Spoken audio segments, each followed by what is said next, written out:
والعاقبة للمتقين والصلاة والسلام على سيد الأنبياء والمرسلين أما بعد فأعوذ بالله من الشيطان الرجيم بسم الله الرحمن الرحيم قال الله تبارك وتعالى في القرآن المجيد والفرقان الحميد محمد رسول الله والذين معه أشداء على الكفار رحماء بينهم تراهم ركعا وسجدا يبتغون فضلا من الله ورضوانا وقال الله تبارك وتعالى في مقام آخر رضي الله عنهم ورضوا عنه ذلك لمن خشي ربه وقال النبي صلى الله تعالى عليه وسلم أصحابك النجوم فبأيهم اقتديتم اهتديتم أو كما قال صدق الله مولانا العظيم وصدق رسوله النبي الأمين المتين المبين المعين المختار الكريم ونحن على ذلك لمن الشاهدين والشاکرین والحمد للہ رب العالمین۔ حضرات گرامی، آئیے کچھ معروضات پیش کرنے سے قبل ہم اور آپ مل کر انتہائی ادب و احترام کے ساتھ اپنی اور ساری کائنات کے مرکز عقیدت آقا دو جہاں حضور رحمت عالم سرور کائنات جناب محمد الرسول اللہ ارواحنا فداہ صلی اللہ تعالی علیہ وسلم کی بارگاہ پر انوار میں اپنے قلوب و اذہان کو منور و مجلہ و مصفہ و مزکہ کرنے کے لیے، اپنے سینے کو محبت رسول کا مدینہ بنانے کے لیے، غلامی مصطفیٰ کا ثبوت دیتے ہوئے مدینے کی طرف لو لگا کر گنبد خضرا کو نگاہوں میں سما کر بارگاہ رسول میں جھوم جھوم کر ہدیہ درود پیش کریں۔ پڑھے بآواز بلند اللہم صلی علی سیدنا وعلی آل سیدنا ونبینا مولانا محمد معدن الجود والکرم وآلہ الکرام ابنہ الکریم وبارک وسلم۔ رسول اور آل رسول پر ایک مرتبہ اور پڑھ لیں اللہم صلی علی سیدنا وعلى آل سيدنا ونبينا مولانا محمد معدن الجود والكرم وآلہ الكرام ابنہ الكریم وبارک وسلم۔ حضرات گرامی، معمول اور دستور کے مطابق میں سب سے پہلے اللہ رب العالمین خدائے وحدہ لا شریک کی بارگاہ میں دعا گو کہ رب قدیر جل جلالہ اپنے پیارے حبیب دانائے غیوب صاحب الاولاق صلی اللہ علیہ وسلم کے نالن پاک کے صدقے مجھے حق اور سچ بات کہنے اور آپ تمامی حضرات کو حق اور سچ بات سن کر اس پر عمل کرنے اور اسے عام کرنے کی توفیق عطا فرمائے۔ حضرات گرامی، گزشتہ جمعۃ المبارکہ میں نے خلیفہ سوم حضرت سیدنا عثمان غنی رضی اللہ تعالی عنہ کے متعلق کچھ معروضات آپ کے سماعتوں کے حوالے کیا تھا، اس لیے کہ گزشتہ جمعۃ المبارکہ ان کا یوم شہادت تھا، اور آنے والا جو کل ہے جسے ہم اور آپ اپنی زبان میں ہفتہ یا سنیچر کہتے ہیں، خلیفہ دوم سیدنا فاروق اعظم رضی اللہ تعالی عنہ کا یوم شہادت ہے۔ میں چاہوں گا کہ سیدنا فاروق اعظم رضی اللہ تعالی عنہ کے متعلق کچھ مفید باتیں آپ کے سماعتوں کے حوالے کر سکوں، تاکہ سے سن کر اس پر عمل کر کے ہم اپنی دنیا اور آخرت کو بہتر سے بہتر بنا سکیں۔ حضرات گرامی، بے شمار صحابہ کرام دنیا کے اس اسٹیج پر جلوہ گر ہوئے، جلوہ بار ہوئے، اور تمام صحابہ کے بارے میں قرآن مجید میں رب قدیر جل جلالہ نے واضح لفظوں میں ارشاد فرمایا محمد الرسول اللہ، محمد اللہ کے رسول ہیں۔ محمد کیا ہے؟ اللہ کے رسول ہیں۔ والذین معہ اشداء علی الکفار، اور جو ان کے ساتھ ان کے جو صحابہ ہیں وہ اللہ اور اس کے رسول کے دشمنوں پر بہت سخت ہیں۔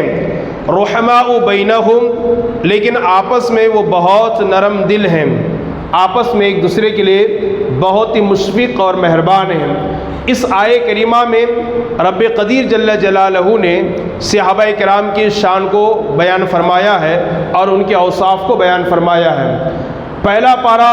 سورہ بقرہ صفحہ نمبر 2 میں اللہ ارشاد فرماتا ہے اولئک علی ھدی من ربہم واولئک ھم المفلحون، یہی لوگ اپنے رب کی طرف سے ہدایت پر بھی ہیں اور یہی لوگ اپنے رب کی طرف سے کامیابی پر بھی ہیں، یعنی یہ ہدایت پر بھی ہیں اور کامیاب اور کامران بھی ہیں۔ ایک اور اللہ تبارک و تعالی انہی صحابہ میں ارشاد فرماتا ہے، ان الذین قالوا ربنا اللہ ثم استقاموا تتنزل علیہم الملائکہ الا تخافوا ولا تحزنوا وابشروا بالجنۃ التی کنتم توعدون۔ اللہ فرماتا ہے بے شک وہ لوگ جو ایمان لائے اور ایمان لانے کے بعد جنہوں نے یہ کہا کہ اللہ ہی ہمارا رب ہے، اللہ ہی ہمارا خدا ہے، اور اسی پر پہاڑ شامک کی طرح ڈٹے، ہزار طوفان آتے رہے، ہزار مصیبتیں آتی رہی، ہزار پریشانیاں آتی رہی، ہزار غم رہے، لیکن وہ اسی پر قائم رہے کہ اللہ ہی ہمارا رب ہے، تو اللہ ارشاد فرماتا ہے دنیا اور آخرت میں نہ ان کے لیے کوئی خوف نہ کوئی غم ہے، اور وہ کہ دنیا ہی میں انہیں جنت کی بشارت دی جا چکی ہے، دنیا ہی میں انہیں جنت کی بشارت اور خوشخبری دی جا چکی ہے، اور آگے اللہ ارشاد فرماتا ہے ان کے بارے میں کہ ہم دنیا اور آخرت دونوں میں ان کے مددگار اور ان کے دوست ہیں۔ حضرات یہ وہ صحابہ ہیں کہ ایک اور مقام پر اللہ و تعالیٰ پارہ نمبر 30 میں ارشاد فرماتا ہے رضی اللہ عنہم ورضوا عنہ ذالک لمن خشی ربہ، کہ یہ اللہ سے راضی ہیں اور اللہ سے راضی ہے، اور یہ مقام اس کے لیے ہے جو خشیت ربانی کا پیکر ہو، جو خوف خدا کا پیکر ہو اور دل میں اللہ عز و جل کا ڈر اور خوف موجود ہو۔ اس طرح سینکڑوں ہیں جو صحابہ کی شان کو بیان کر رہی ہے۔ اب آئیے حدیث میں ہم دیکھتے ہیں تو حدیث میں اللہ صلی اللہ علیہ وسلم نے جا بجا مقامات پر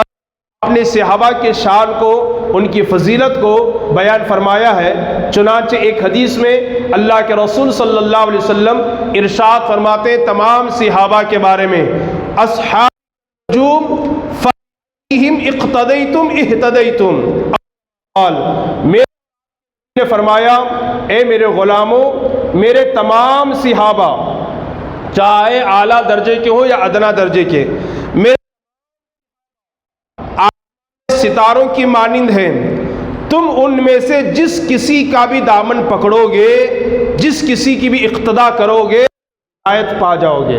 کامیاب ہو جاؤ گے۔ میں یہاں پر رک کر کے تھوڑا سا آپ کو بتانا چاہوں گا، صحابہ کے بارے میں ہمارے نبی نے فرمایا یہ ستاروں کی طرح ہیں، ستاروں کے مانند ہیں، لیکن اپنے گھر والوں کے بارے میں، اپنے گھر کے بارے میں نبی نے فرمایا کہ ان مثل اہل بیتی مثل سفینۃ نوح من رکیبها ومن تخلف عنها۔ اللہ صلی اللہ علیہ وسلم نے فرمایا میرے صحابہ ستاروں کے مانند ہیں، اور میرے گھر والے نوح علیہ السلام کی کشتی کے مانند ہیں، نوح علیہ السلام کی کشتی کے مانند ہیں۔ من رکیبها، جو اس کشتی میں سوار ہو گیا وہ نجات پا گیا، منزل مقصود کو پہنچ گیا۔ ومن تخلف عنها ہلک، اور جو پیچھے رہ گیا وہ ہلاک ہو گیا، وہ برباد ہو گیا۔ پیدا ہوتا ہے نبی نے والوں کو نوح علیہ السلام کی کشتی کے مانند کہا، صحابہ کو آسمان کے ستاروں کے مانند کہا، دونوں میں جو ان دونوں میں ربط اور واقعہ ہے۔ تو ہمارے علماء فرماتے ہیں کہ پہلے کے زمانے میں جب لوگ دریا کا سفر کرتے ہیں تو دریا کرنے کے لیے منزل مقصود تک پہنچنے کے لیے دو چیزوں کی ضرورت سخت ہوتی تھی، ایک کشتی اور ایک ستارہ۔ کشتی ہو اور کشتی پر بیٹھ کر آسمان میں ستاروں کے مطابق وہ اپنا سفر طے کرتے تھے کہ یہ ستارہ ادھر نکلا ہوا، ادھر جائیں گے تو ہم اپنے منزل مقصود کو پہنچیں گے، اور اگر ادھر جائیں گے تو ہم اپنے مقام کو پہنچیں گے۔ تو دیکھیے اگر سمندری سفر کرنا ہو تو کشتی ہو، ستارے نہ ہو تو بھی منزل مقصود کو آدمی نہیں پہنچ سکتا، سیدھا راستہ نہیں مل سکے گا۔ اور اگر ستارے کشتی نہ تو بھی آدمی اپنے مقام کو نہیں پہنچ سکتا۔ اب ضروری کیا ہوا، یہاں سے دوسرے ملک جانے کے لیے، صحیح سلامت اپنے منزل مقصود کو پہنچنے کے لیے کشتی بھی ضروری ہے اور ستارے بھی ضروری ہیں۔ اللہ صلی اللہ علیہ وسلم نے صحابہ کو آسمان کا ستارہ کہا، والوں کو نوح علیہ السلام کی کشتی کہا، یہ بتا رب کی رضا اور مستقیم پر پہنچنا چاہتے ہو، سیدھے یا منزل مقصود جنت تک پہنچنا چاہتے ہو، کہ میرے گھر والوں کی صحابہ کی ستاروں کی رہنمائی سے رہنمائی حاصل کر کے تم جنت تک پہنچ سکتے ہو۔ جو صحابہ کے ستاروں سے ہدایت اور کشتی میں نہ اور جو لیکن صحابہ حاصل نہ شخص بھی گمراہ ہے، اور نجات یافتہ وہی ہے ان کی حاصل کر کے جنت تک پہنچے۔ تو اسی لیے نبی نے فرمایا میرے گھر والے نوح علیہ السلام کی کشتی کی طرح ہیں اور میرے صحابہ آسمان کے ستاروں کے مانند ہیں، ان کی کشتی میں بیٹھو، رہنمائی حاصل کرو، تمہیں ضرور کامیابی حاصل ہوگی۔ تو یہ حدیث پاک میں اللہ کے رسول صلی اللہ علیہ وسلم نے جا بجا مقامات پر اپنے صحابہ کے فضائل کو بیان فرمایا ہے۔ ایک جلیل القدر صحابی خلیفہ دوم حضرت عمر ابن خطاب رضی اللہ عنہ ہیں۔ یہ ساری فضیلتیں جس طرح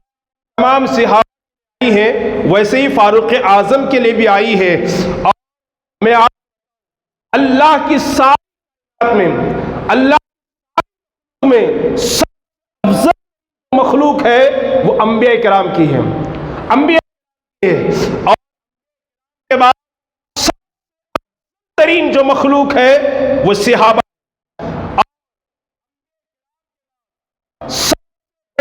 سب سے بڑی ہستی اور ذات تو اللہ کی ہے، اللہ کے بعد ہمارے نبی کی ہے، اور فرش جیتی پر مرتبہ کا تو جناب صدیق اکبر کا ہے، جناب صدیق، بلکہ یوں کہ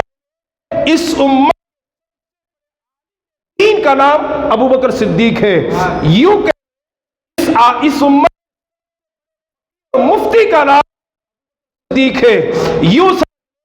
اس امت محمدیہ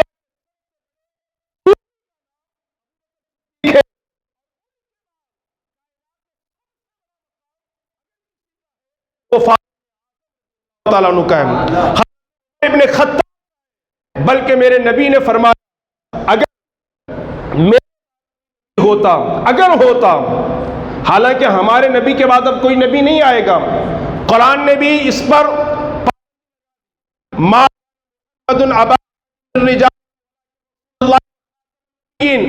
محمد تم میں سے کسی مرد کے باپ نہیں، وہ خالقین ہیں، ان کے بعد کوئی نبی نہیں آئے گا۔ نبی نے فرمایا انا خالقین، میں ہوں، میرا نہیں ہے، ہمارے کے بعد نبوت کا دروازہ بند ہو گیا، کوئی نہیں آ سکتا، قیامت ہمارے نبی قرآن اللہ کی آخری کتاب، کوئی نئی شریعت، نہ امت، نہ کتاب، نہ کوئی نیا رسول، ہمارے نبی کے بعد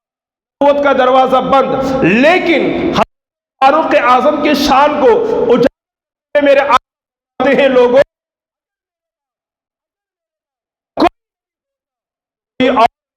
بلکہ عمر ابن خطاب ہوتا۔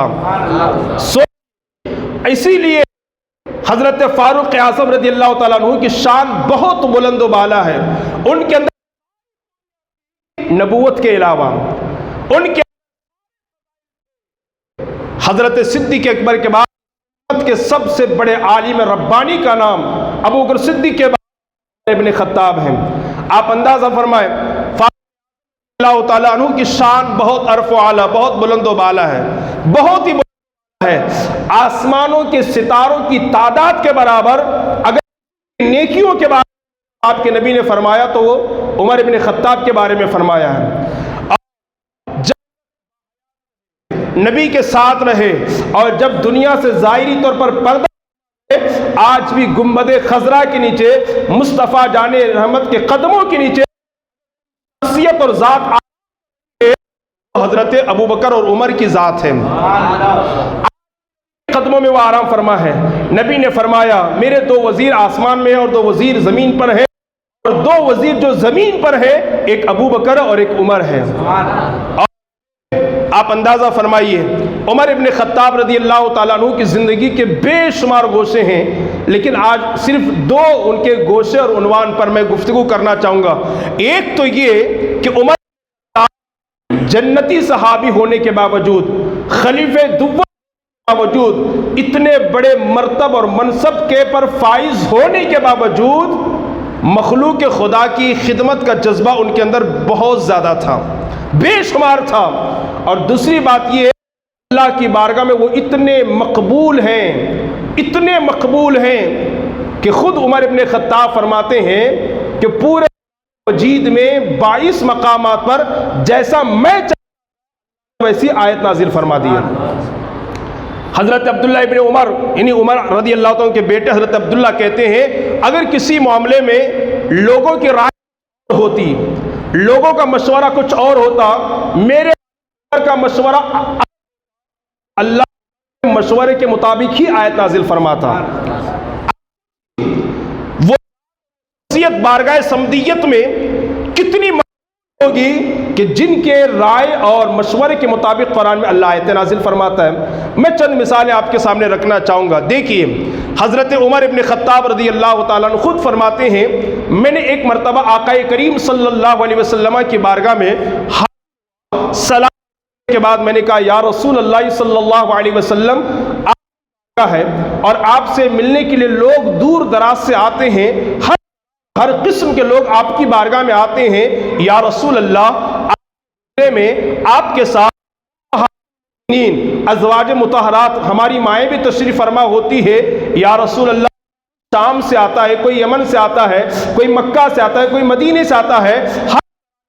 قسم کے لوگ آتے ہیں، یا رسول اللہ ازواج کو امہات المؤمنین کو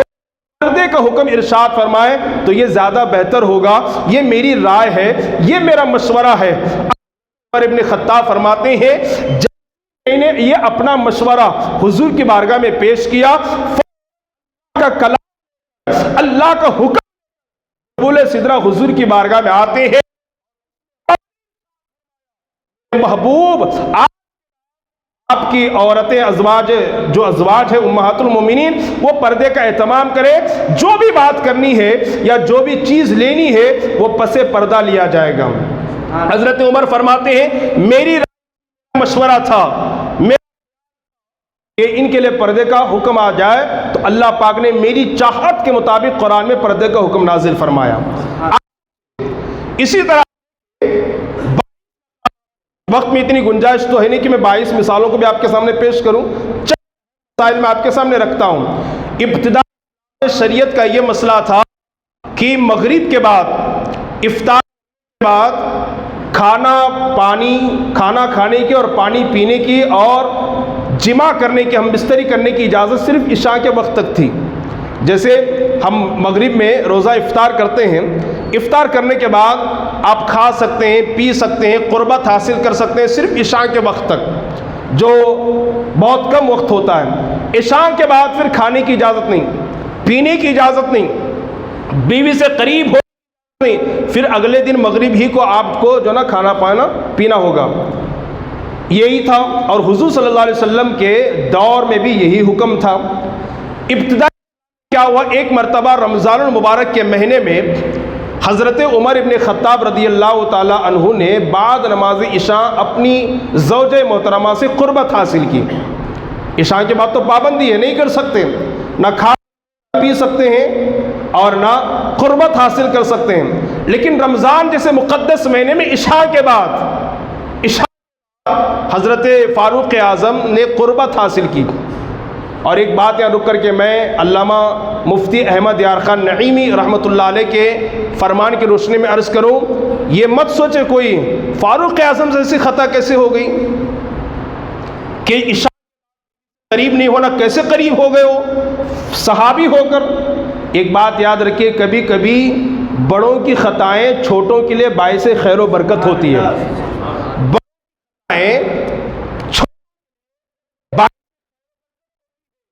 اگر جناب آدم سے خط اجتہادی نہ ہوتی، زلت پیغمبرانہ سرزد نہ، روئے زمین پر انسانوں کا یہ سیلاب نظر نہیں آتا۔ ان سے خط اجتہادی زمین پر اٹھا اور آج یہ روئے زمین پر انسانوں کا سیلاب ہمیں اور آپ کو نظر آ رہا ہے۔ اسی طرح مثال کہ چھوٹوں کے لیے باعث خیر و برکت ہوتی ہے، تو جناب عمر ابن خطاب سے یہ خطا ہوئی کہ عشاء کے بعد آپ اپنی بیوی سے قریب ہوئے، آپ بڑے نادم ہوئے، بڑے شرمندہ ہوئے، بارگاہ رسول میں حاضر ہوئے اور اپنے جرم کا اقرار کیا، یا رسول اللہ عشاء کے بعد تو پابندی ہے لیکن مجھ سے یہ خطا ہو گئی۔ اور افسوس ہے، اس سے پہلے کہ نبی پاک صلی اللہ علیہ وسلم کوئی حکم جاری فرماتے، فاروق اعظم نے عرض کیا، یا رسول اللہ اگر رات میں جو پابندی ہے کھانے پینے اور قربت کی، اگر اسے اللہ پر یہ بڑی آسانی ہو جائے گی۔ عمر فاروق اعظم اپنا مشورہ پیش کر ہی رہے تھے کہ بلبل سدرہ اللہ کا حکم لے کر کے نازل ہو گئے، اور پھر قرآن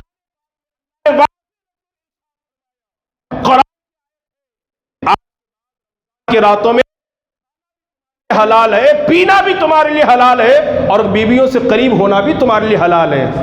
آج اگر عمر فاروق اپنی رائے پیش نہ کیے ہوتے تو آج کے دور میں پوری رات بھوکا رہنا، پیاسا رہنا، پورا دن بھوکا اور پیاسا رہنا اور بیوی سے قربت نہ کرنا شاید کہ آج کے لوگ کنٹرول کر پاتے ہیں۔ لیکن یہ فاروق اعظم کا احسان ہے کہ انہوں نے اپنا مشورہ، اپنی رائے پیش کی، اللہ پاک نے انہی کے رائے قرآن پاک کی آیت نازل فرما کر یہ پابندی کو ختم فرما دیا۔ سوچئے جن کی رائے کے مطابق اللہ قرآن میں آیات نازل فرما رہا ہے، وہ ذات اللہ کی بارگاہ میں کتنی مقبول ہوگی۔ اور سنیے، بشر یہودی تھا، ایک یہودی بشر نامی بشر تھا، اور منافق سے اس کا جھگڑا، بحث ہو کسی زمین کے مسئلے کو لے کر یا کسی اور چیز کو لے کر، بحث اتنی بڑھ گئی کہ دونوں حضور رسول گرامی وقار صلی اللہ علیہ وسلم کی بارگاہ میں فیصلے کے لیے تیار ہو گئے۔ یہودی نے کہا چلو تمہارے نبی محمد کی بارگاہ میں چلتے ہیں، ان سے فیصلہ کرواتے ہیں۔ منافق چونکہ منافق تھا، وہ جانتا تھا نبی پاک صلی اللہ علیہ وسلم تو چہرہ دیکھ کر کے فیصلہ نہیں کریں گے، قد و قامت، طاقت و قوت اور دولت دیکھ کر فیصلہ نہیں کریں گے، یا تو فیصلہ نہیں سنائیں گے، وہ تو سید المعصومین ہے، نبی ہے، جو کریں گے صحیح فیصلہ کریں گے، اس لیے کہ میرے نبی وہ زبردست عظیم الشان پیغمبر ہیں کہ جب میرے نبی کی بارگاہ میں ایک بڑی خاندان کی عورت کا مسئلہ ہوا کا اور اسے پیش کیا گیا، نبی نے فرمایا ہاتھ کاٹے جائیں۔ صحابہ نے سوچا کہ بڑی خاندان کی عورت ہے، خاتون ہے، اسے معاف کر دیا جائے، لیکن حضور سے یہ بات کہے کون؟ کسی کے اندر یہ ہمت اور جرأت نہ ہو سکی کہ وہ حضور سے کہہ سکے کہ یا رسول اللہ بڑے عالی خاندان، بڑے رئیس خاندان کے معاف کر دیں۔ صحابہ نے مل کر کے حضور کے خادم سے کہا، حضور کے خادم، حضور بہت فری ہے، اس صحابی رسول نے اس کا، یا رسول اللہ یہ رئیس خاندان کی ہے، بڑے خاندان کی ہے، بڑے سلسلے کی ہے، اس سے معاف کر دیں۔ اللہ کے رسول صلی اللہ علیہ وسلم کا چہرہ سن کر نبی نے فرمایا عزت کی جس کے قبضے قدرت میں محمد کی جان ہے، اے میرے غلاموں میری بیٹی تو میں اس کے بھی ہاتھ کاٹ دیتا۔ یہ وہ جو سناتے، جو سناتے، یہ اور رسم و رواج بڑھ گئی ہے، امیروں کے لیے قانون اور غریبوں کے لیے قانون اور ہے، قانون پلانے والوں کے لیے قانون اور ہے، ویلکم اور خیر کے لیے فیصلہ اور ہے، فیصلہ اور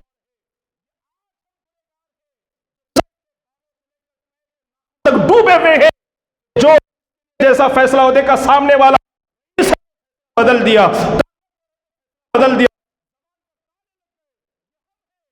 وہ تو خدا اعظم ہے نا، وہ تو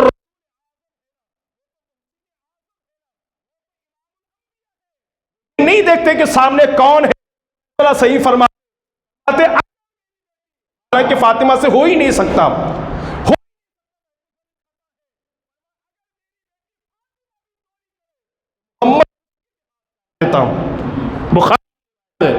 تو منافق نے سوچا اگر حضور کے بارگاہ میں جائیں تو فیصلہ اسی کے حق میں ہوگا،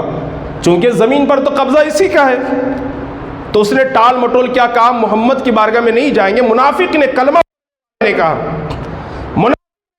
کلمہ پڑھنے والے نے کہا، نماز پڑھنے والے نے کہا حضور کے بارگاہ میں فیصلے کے لیے نہیں. کعب ابن اشرف ایک یہودی ہے، وہ کرتا اس کے یہاں جائیں گے. تو یہودی نے کہا کعب ابن اشرف رشوت خور ہے اور رشوت فیصلہ کرتا ہے، اس کا فیصلہ کبھی صحیح نہیں ہوتا ہے. معروف ہے میں نہیں جاؤں گا، میں تو جاؤں گا تو محمد ہی کی بارگاہ میں جاؤں گا. یہ پھر کسی طرح منافق کو تیار کیا اور فیصلے کے لیے حضور کی بارگاہ میں لے گیا. بشر نامی یہودی نے، رسول گرامی نے دونوں کی باتوں کو سنا اور سننے کے بعد فیصلہ فرما دیا یہودی کے حق میں. منافق تو وہاں سے صحیح سے آیا، مان کر کے باہر آتے ہی کہا میں محمد کے فیصلے پر متفق نہیں ہوں، معاذ اللہ، میں محمد مانتا ہوں، تو فاروق اعظم کرتے ہیں، خطاب، چلو وہاں چلتے ہیں. یہودی نے کہا یار تو کیسا مومن ہے، مسلمان ہے، نبی کا کلمہ پڑھتا ہے، نماز پڑھتا ہے، قرآن کی تلاوت کرتا ہے، جس نبی نے نماز اور قرآن پہنچایا اس کا فیصلہ تو نہیں مانتا. اگر تو کہتا ہے کہ عمر اچھا فیصلہ کرتا تو چلو عمر سے فیصلہ کرواتے ہیں. دیکھیے یہ میں تیسری مثال آپ کے سامنے پیش کر رہا ہوں جہاں اللہ نے عمر کی رائے قرآن میں قرآن کی آیت فرمایا ہے. کہا ٹھیک ہے، دونوں پہنچو عمر ابن خطاب کی بارگاہ میں، اور پہنچنے کے بعد فیصلہ سنانے سے پہلے عمر ابن خطاب سے یہودی نے کہا اس سے پہلے ہم جو ہے آپ کے نبی وہ مولا محمد کی بارگاہ میں گئے ہوئے تھے، انہوں نے میرے ہی حق میں فیصلہ سنایا ہے، لیکن اسے اطمینان نہ ہوا اور یہ کہا کہ عمر اچھا فیصلہ کرتا ہے. عمر نے فرمایا ہاں یہ صحیح کہتا ہے، عمر اچھا کرتا ہے. پھر آپ گھر کے اندر تشریف لے گئے، تلوار نکال اس منافق کی گردن کو ایک ہی بار میں ختم کر دیا. اس کا جدا پورے عمر نے مومن کو قتل کیا ہے. مومن کو شدہ یہ بات حضور کی بارگاہ میں پہنچی. نبی نے فرمایا مجھے عمر سے ایسی توقع نہیں ہے، وہ کسی مومن کو کسی مسلمان مارے. عمر بلائے اور پھر کہا حضور کی بارگاہ میں یا رسول اللہ تو آپ مانے. عمر کے نزدیک وہ مسلمان ہی نہیں ہے، اس لیے کہ اس نبی یہ فرمانا چاہ رہے تھے کہ تم کون ہوتے ہو، فیصلہ کرنے والے کی مومن ہے کہ نہیں ہے. سدرا اللہ کا کلام لے کر اتر گئے وَرَبِّكَ لَا يُؤْمِنُونَ فیما شجر بینہم. اے محبوب تیرے، عمر نے تو قسم سے نہیں کہا تھا نا، کہ محبوب تیرے کوئی بھی اس وقت تک کہ مومن ہو کہ وہ آپ مانے یا میں آپ کو اپنا حاکم اور ہے. یعنی عمر جو کہتا ہے وہ صحیح کہتا ہے. یہ تیسری جگہ جہاں عمر کی رائے کے مطابق قرآن میں اللہ نے آیت نازل فرما دی ہے. تو خود کہتے ہیں کہ رب نے پورے قرآن میں 21 مقامات پر 21 مقامات پر میری رائے کے مطابق قرآن پاک کی آیت کو نازل فرمایا ہے. 1 2 3 یہ ہو گئے. ایک آخری بات دیکھیے، مسلمان جو ہے نا جب مکہ سے ہجرت کر کے مدینہ گئے تو دیکھا مدینے میں شراب جوا یہ بہت شباب پر ہے. اس کا روایت حضرت عمر ابن خطاب، حضرت معاذ ابن جبل یہ دونوں حاضر ہوئے، کہا یا رسول اللہ شراب کے بارے میں، جوے کے بارے میں کوئی فیصلہ آپ بتا دیں. اللہ نے قرآن کی آیت نازل فرما دی یسألونک عن الخمر والمیسر قل فیہما اثم کبیر ومنافع اثمہما نفعہما. اللہ نے ارشاد فرمایا میرے محبوب یہ لوگ آپ سے شراب اور جوے کے بارے میں سوال کرتے ہیں، شراب اور جوے کے بارے میں آپ فرما دیجئے اثمہم فیہما اثم کبیر، کہ ان دونوں میں بڑا گناہ ہے، یعنی شراب اور جوا، ان دونوں میں، اور لوگوں کے لیے فائدہ بھی ہے، نفع بھی ہے، بیچیں گے تو مال ہاتھ آئے گا، پئیں گے تو وقتی طور پر وہ ٹینشن ختم ہوگا، فائدہ،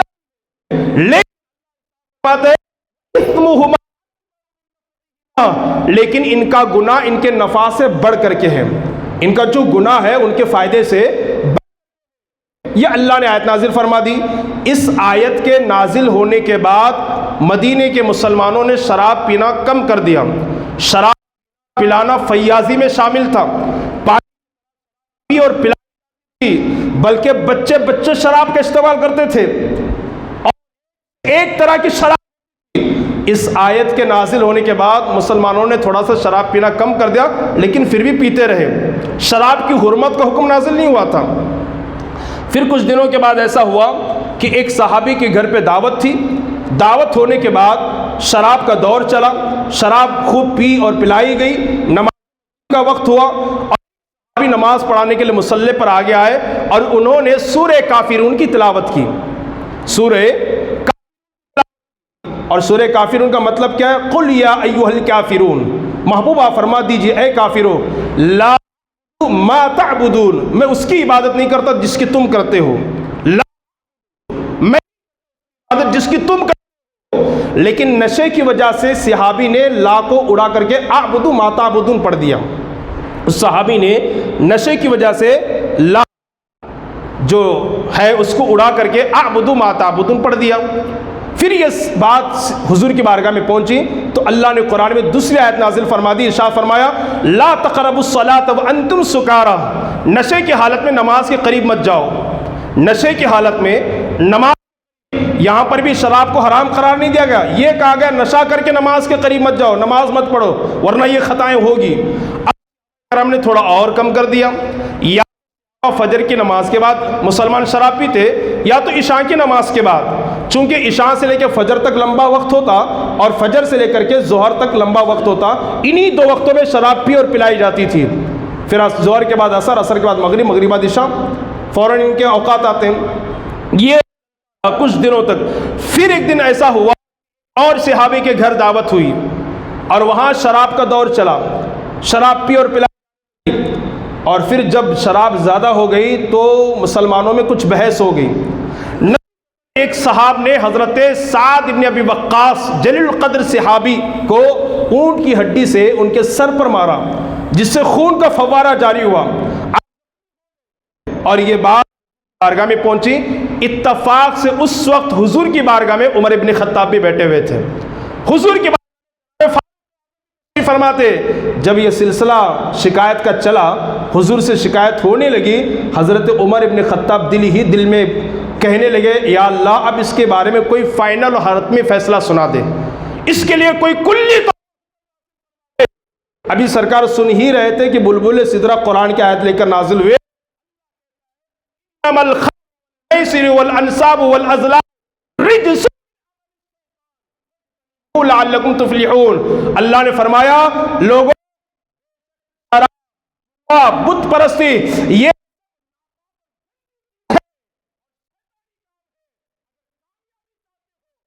سے پرہیز سے بچا کرو۔ اللہ یہاں حضرت عمر، اللہ نے اب ہمیں پاک میں آیت نازل کر کے شراب کو حرام قرار دے دیا۔ یہ جہاں حضرت عمر کی رائے، اللہ نے قرآن کی آیات کو نازل فرمایا، قرآن کی آیتوں کو نازل فرمایا، اور ایسے 21 مقامات ہیں جہاں ان کی رائے اور مشورے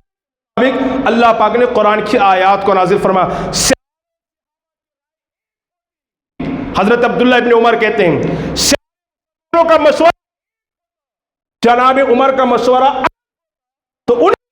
کے مطابق اللہ قرآن کی آیت نازل فرماتا۔ یہ شان ہے فاروق اعظم کی، یہ حضرت عمر۔ آپ ذرا سوچیں، اندازہ فرمائیں، اور نبی سے بے پناہ محبت، نبی سے بے پناہ محبت۔ میں نے صرف 2 چیزیں کا اعلان کیا ہے، ایک تو یہ کہ ان کے رائے قرآن کی آیتیں نازل ہوئی، اور ایک ہے خدمت خلق۔ لیکن بیچ میں ایک بات مجھے یاد آ گئی تو میں عرض کرتا چلوں کہ نبی سے کتنی محبت تھی، کتنا پیار تھا، کتنا پیار۔ اپنے بیٹے سے آپ نے فرمایا عبداللہ سے، کہا عبداللہ تم اپنی بیوی کو طلاق دے دینا۔ حضرت عمر کے بیٹے عبداللہ حضور کی بارگاہ میں کہا حضور یا رسول اللہ میری بیوی صوم و صلاۃ کی پابند ہے، نماز روزے کی پابند ہے، پردے کی پابند ہے، پرہیزگار متقی اور خدمت بھی کرتے، کوئی کمی کوئی نقص کوئی عیب نہیں کہ میں طلاق دے دوں، لیکن والد کرے کہ میں طلاق دے دوں۔ حضرت مختار کائنات نے فرمایا حکم ہے والد کا عمل کر لو، ایک طلاق دے دو، ایک طلاق اسے رجعی کہتے ہیں، لوٹا سکتے ہیں، اس کے لیے نکاح کی ضرورت نہیں ہوتی ہے، پھر دوبارہ واپس کر سکتے ہیں۔ حضرت عبداللہ اپنے والد عمر کے فرمان کے مطابق اپنی بیوی کو طلاق دی، وہ عمر ابن خطاب حضور کی بارگاہ میں آئے، کہا عمر کیا بات ہے کہ بیٹے سے کیوں کہا کہ اپنے بیوی کو طلاق دے دے؟ کہا حضور جب بیٹے عبداللہ کا نکاح نہیں ہوا تھا نا، میں تھا سے نکاح ہوا ہے، میں دیکھ رہا ہوں کہ حاضری کم ہو رہی ہے، میں یہ برداشت زندگی میں کسی ایسی چیز کو میں حاضر ہونے میں رکاوٹ پیدا کرے۔ بیٹے عبداللہ سے کہا کہ اپنی بیوی کو طلاق دے دے۔ آپ ذرا سوچ اور اندازہ لگائیں، یہ ابن خطاب کی سوچ، یہ خطاب کے اپنے آج ہم کہاں ہیں، کہاں کھڑے ہیں، ہم کبھی اپنے بچے سے نہیں کہتے بیٹا جہاں تو 24 گھنٹوں میں 20 گھنٹہ موبائل کا مس یوز کر رہا ہے، 1 گھنٹہ قرآن کی تلاوت سن لیا کر، دین کی بات اپنا موبائل استعمال کیا، دنیا انگلش پڑھ رہا ہے کی تعلیم ہے، تعلیم تو روزانہ صرف ایک صفحہ نہیں ہوتا 5 منٹ پڑھنے کے لیے، دل کو منور کرنے کی کوشش کر، یہ بھی ہم سے نہیں ہوتا ہے، یہ بھی ہم سے نہیں ہوتا۔ صرف خطاب کی زندگی سے یہ عمر ابن خطاب کہا کہ تھوڑے ہاتھ کو دور کر دو تاکہ نبی سے دوری نہ ہو، یہ عمر ابن خطاب ہیں۔ اب آئیے میں آپ کو بتاؤں عمر ابن خطاب رضی اللہ تعالی عنہ اتنے بڑے صحابی ہونے کے باوجود، اتنے ہونے کے باوجود خوف کیا تھا، خشیت ربانی کیا تھی، اللہ آپ نے باضابطہ پیسہ دے کر ایک ملازم کو رکھا تھا، ایک نوکر کو، اس نوکر کا کام کیا تھا، وہ روزانہ دن میں آئے عمر ابن خطاب کے پاس آ کر کے بار بار موت کا تذکرہ کرے، وہ آتا چونکہ اس کی ڈیوٹی ہے، اس کا کام ہی ہے، وہ ملازم ہے، نوکر ہے، اس کو ماہانہ تنخواہ، اس کا کام ہی تھا عمر کو یاد کرو۔ حضرت عمر سنتے تو رزار و قطار رونے لگتے، ہائے مجھے مرنا ہے،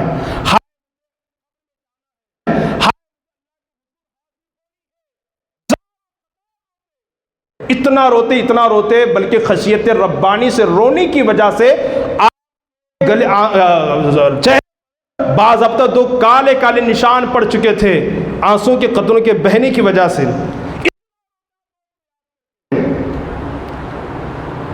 پھر ایک دن وہ بھی آیا کہ آپ نے نوکر کو منع کر دیا، اب تیرے آنے کی ضرورت نہیں ہے۔ اس ملازم اور نوکر نے پوچھا حضور کیا کوئی خطا ہو گئی، کیا ایسی ہو گئی؟ کہا نہیں، میرے داڑھی کے بالوں میں سے ایک بال اب سفید ہو چکا ہے، یہ سفید، اب یہی سفید بال روزانہ مجھے موت کی یاد دلائے گا۔ ایک بال سفید ہو جائے تو بار بار موت کو یاد کر کے روئیں۔ سوچو پورے داڑھی کے بال، سر کے بال، بدن کے بال سفید ہو گئے، کبھی موت کو یاد کر کے رونا نہیں ہوا ہمیں؟ کس قدر دنیاوی ان عشقوں میں، دنیاوی ان لذتوں میں ہم کھوئے ہوئے ہیں۔ عمر ابن خطاب ہیں، عمر ابن خطاب چاند رات ہے، اپنے کمرے میں زار و قطار روتے ہیں، اللہ لوگوں نے پوچھا حضور کل تو جشن کا دن ہے، عید کا دن ہے، خوشی کا دن ہے، آپ خوشی منانے کے بجائے روتے ہیں؟ آپ نے فرمایا جشن تو وہ منائے، عید تو وہ منائے جسے یہ ہو کہ اس کے روزے اللہ کی بارگاہ میں قبول ہیں، اس کی عبادتیں، اس کی نمازیں، کس بات کا جشن منا؟ قیامت کے دن میرے رب نے مجھ سے کہہ دیا عمر تیرے روزے مجھے پسند نہیں، تیرے سجدے مجھے قبول نہیں، تیری نمازیں مجھے پسند نہیں، تو عمر کیا کرے گا؟ وہ دنیا بشارت عطا فرمائی، وہ اگر میرا نبی ہوتا تو عمر ہوتے، اتنے بڑے فضائل کے حامل عمر کو عادتوں کی فکر، اپنے سجدوں کی فکر، اپنی موت کی فکر، ہم کس کھیت کے مولی ہیں؟ ہمیں فکر کیوں نہیں ہے؟ ہمیں سوچ کیا ہماری پکی ہو گئی ہے؟ کیا جانا کنفرم؟ حضرت عمر تو وہ ہیں جو نبی کی صحبت میں بیٹھتے ہیں، لیکن فکر کیا ہے؟ اللہ اکبر کبیرہ۔ اگر اس عنوان کو چھیڑا جائے تو اس کے لیے کافی وقت درکار ہے۔ اچھی طریقے سے یاد رکھیں، عمر ابن خطاب رضی اللہ تعالیٰ عنہ جل قدر صحابی رسول تھے، اور میں نے چونکہ وعدہ کیا تھا ان کی خدمت خلق ہوا کے حوالے سے میں کہوں گا، لیکن وقت کی کمی کی بنیاد پر میں یہی گفتگو ختم کر دیتا ہوں۔ یاد رکھیں وہ خلیفہ دوم فاروق اعظم اور نبی کے وزیر اور نبی کے عاشق اور صحابی ہونے کے باوجود غریبوں کی، یتیموں کی، بے سہاروں کی مدد کرتے تھے۔ ہم اوروں کی نہیں کر سکتے، کم سے کم اپنے بھائیوں کی، اپنے والدین کی، اپنے اعزہ اور اقربا کی ہم خدمت کرنے کی کوشش کریں، تاکہ نقش قدم عمر پر چل کر ہم اللہ اس کے رسول کی رضا حاصل کر سکیں۔ اللہ پاک ہمیں اور آپ کو کہنے سننے زیادہ عمل کی توفیق عطا فرمائے۔ عمر ابن خطاب رضی اللہ تعالی عنہ سنت رسول کے بھی بڑے زبردست پابند تھے۔ اللہ اکبر۔ ایک مرتبہ ایک درخت کے نیچے سے آپ گزرتے ہیں، سواری پر سوار ہو کر، پورا قافلہ اور لشکر آپ کے ساتھ ہے، آپ پھر واپس اسی درخت کے نیچے گزرتے ہیں، کئی مرتبہ اسی درخت کے نیچے آپ کا گزر ہوتا ہے، اور پھر ایک مرتبہ ایسا ہوا کہ کئی مرتبہ گزرنے کی وجہ سے وہ درخت کی ٹہنی میں آپ کا امامہ پھنس گیا، اور آپ نے ہاتھوں سے نکالا۔ کسی نے پوچھا حضور بار بار گزرنے کی وجہ کیا ہے؟ فاروق اعظم رضی اللہ تعالی عنہ فرماتے ہیں میں نے اپنی انہی آنکھوں سے دیکھا تھا سے نبی پاک سواری پر سوار ہو کر گزر رہے تھے، درخت کی اسی ٹہنی نے میرے نبی کے امامے کو جکڑ لیا اور پکڑ لیا تھا، بار بار اس لیے گزر یہ درخت کی ٹہنی میرے پکڑے، میں سنت رسول پر عمل کرتے اسے نکالوں تاکہ اس سنت کا ثواب بھی مجھے مل جائے۔ یہ ہے سنت رسول پر پابندی عمل کرنے کا جذبہ۔ اس لیے گزارش یہ ہے سنت رسول کے پابند بنے، فاروق اعظم کی زندگی کو پڑھیں، ان کے نقش قدم پر چلنے کی کوشش کریں۔ اللہ تبارک و تعالی ہمیں اور آپ کو کہنے سننے زیادہ عمل کی توفیق عطا فرمائے۔ اور اس وقت تھوڑا سا ہم چونکہ سب جانتے ہیں، آئے دن میڈیا کو سنتے ہیں، اخبار پڑھتے ہیں، رسائل ہماری نگاہوں سے گزرتے ہیں، اس وقت ہمارے اس ملک ہندوستان میں جو ایک قانون UCC کو نافذ کرنے کی جو سازش چل رہی ہے، اس کے بارے میں آپ سب سے گزارش ہے اللہ کی حضور حاضر ہو کر انفرادی طور پر، اجتماعی طور پر اللہ والوں کے ذات کو وسیلہ دے کر دعا کریں کہ اللہ پاک ان کو اپنے اس منصوبے میں ناکامیابی عطا فرمائے، وہ اپنے منصوبے میں کامیاب نہ ہو سکیں۔ کچھ لوگ کہہ رہے ہیں، اپنے ہی مسلمان ہیں، کچھ لوگ کہہ رہے ہیں کہ ابھی تو یہ قانون نافذ نہیں ہوا ہے، بل ابھی پاس نہیں ہوا ہے، باتیں چل رہی ہے۔ آپ ذرا سوچ کر کے دیکھیں، تصور میں جا کر کے سوچیں، اگر خدا نہ خواستہ، اللہ نہ کرے، یہ UCC کا قانون، یونیفارم سول کوڈ کا قانون اگر نافذ ہوتا ہے، اس سے ہمارا اسلام کتنا متاثر ہوگا۔ اس کا مطلب، اس قانون کا مطلب یہ ہے تمام کی نکاح، تمام کی وراثت کی تقسیم ایک قانون کے مطابق ہو، چاہے شریعت میں مداخلت ہو یا نہ ہو۔ آپ سوچیں یونیفارم سول کوڈ کے نافذ کرنے کا مطلب کہ مرد کے ساتھ ساتھ عورت کو بھی طلاق دینے کا اختیار ہوگا، یعنی عورت جب چاہے وہ مرد کو طلاق دے سکتی ہے۔ یہ سراسر شریعت کی مخالفت ہے اور شریعت میں مداخلت ہے، اس لیے کہ شریعت نے طلاق کی اجازت اور صرف مرد کو دیا، عورت کو اس کا حاکم نہیں بنایا۔ اس کی وجہ یہ ہے کلی طور اسی طور عورت مرد کے مقابلے میں ناقصات العقل ہوتی ہیں، غصہ ہوتی ہے، تھوڑی تھوڑی باتوں پر جو نا طلاق دیتی ہوئی نظر آتی ہے، اس لیے کہ طلاق وہی دے سکتا ہے۔ مرد کے اندر کنٹرول کا مادہ ہوتا ہے، کنٹرول ہوتی ہے، وہ بہت کنٹرول کرتا ہے، بہت زیادہ ہونے کے بعد یہ کرتا ہے۔ تو اللہ نے قانون بنایا ہے، یہ سراسر اس قانون کو نافذ کرنے کا مطلب ہے کہ اس کو توڑا جائے۔ یونیفارم سول کوڈ کو نافذ کرنے کا مطلب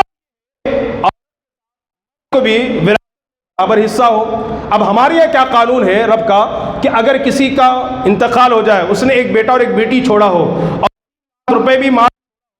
لاکھ لڑکے کو ملیں گے، 1 لاکھ لڑکی کو، یعنی لڑکے کو جتنا ملے گا اس کا برابر آدھا لڑکی کو ملے گا۔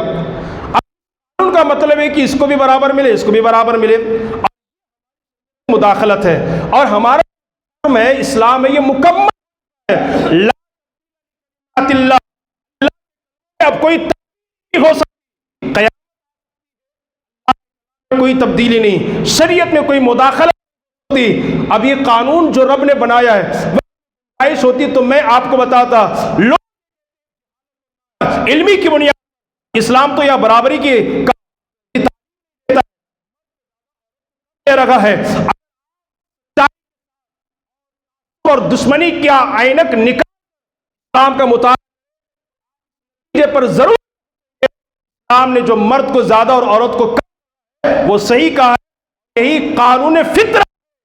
اس لیے کہ مرد نے پوری ذمہ داری لی اپنے سر، بچوں کو پالے گا، بیوی کو پالے گا زندگی کے آخری سانس تک۔ اور دوسری بات یہ ہے کہ جب بیٹی نکاح کر کے دوسرے کے یہاں جاتی ہے وہاں شوہر کو حصہ ملنے والا ہے۔ اس طرح تو شریعت نے جو قانون بنایا ہے اس میں کوئی جو نقص اور کمی نہیں ہے، تو اس قانون کو نافذ کرنے کا مطلب ہے کہ یہ قانون چھوڑو شریعت کا، اپنے قانون کے مطابق اس قانون کو نافذ کرنے کا مطلب ہے کہ ایک مرد ایک ہی نکاح کرے، ایک نکاح نہ کرے۔ حالانکہ قرآن میں رب نے فرمایا مثنی و ثلاث فانکحوا ما طاب لکم من النساء مثنی و ثلاث و رباع، شرائط رب نے فرمایا جو عورتیں تمہیں بھلی لگے، اچھی لگے، ان سے نکاح کرو، 2 2 3 3 4 4 سے۔ شرائط، ایسا نہیں کہ کر لیا، کر لیا، انصاف نہیں کر سکتا کر لیا، شرائط اسلام نے 4 4 کی اجازت دے دی۔ اب اس قانون کا مطلب ہے کہ اس قانون کو چھوڑو اور اس قانون پر عمل کرو، تو اس سے کی دل آزاری ہوگی، دل ٹوٹیں گے۔ ظاہر سی بات ہے نبی کے فرمان میں تبدیلی، اسلام میں تبدیلی، یہ سارا سب کچھ ہوگا، اور پھر یہ ہے کہ اس سے کسی کا فائدہ ہونے والا نہیں ہے۔ حقوق یہ یکساں سول کوڈ نہیں ہے بس انہی معاملات میں، اور اس وقت کا جو دجال ہے نا یہ سب سے زیادہ گمراہ کر رہا ہے لوگوں کو۔ میرے پاس باضابطہ اخبار اور اس کا فوٹو، باضابطہ میڈیا ہے، ہندوستان کی 64 یہ کہ شادی، طلاق، وراثت یہ سب برابر ہو، یعنی جس طرح اختیار کا مرد کو مرد کو زیادہ ہے عورت کو بھی ہو، اور سے نکاح جس طرح عورت ایک ہی کر سکتی ہے مرد بھی ایک ہی کرے، یہ گمراہ کیا۔ اور یہ 84 مسلم خواتین آتی ہیں کہ یہ ایک سے زیادہ بیویوں سے نکاح کرنے کا رواج ختم کر دیا جائے، حالانکہ ایسا ہے نہیں، حالانکہ ایسا ہے نہیں۔ وہ لائیے موبائل میں پڑھ کے آپ کو بتا دوں کیا الفاظ میڈیا کے، یہ میڈیا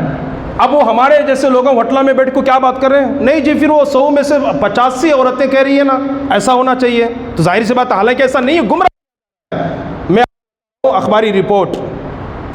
دیکھیے، اخباری رپورٹ کیا ہے وہ میں آپ کو بتا رہا ہوں۔ اس کے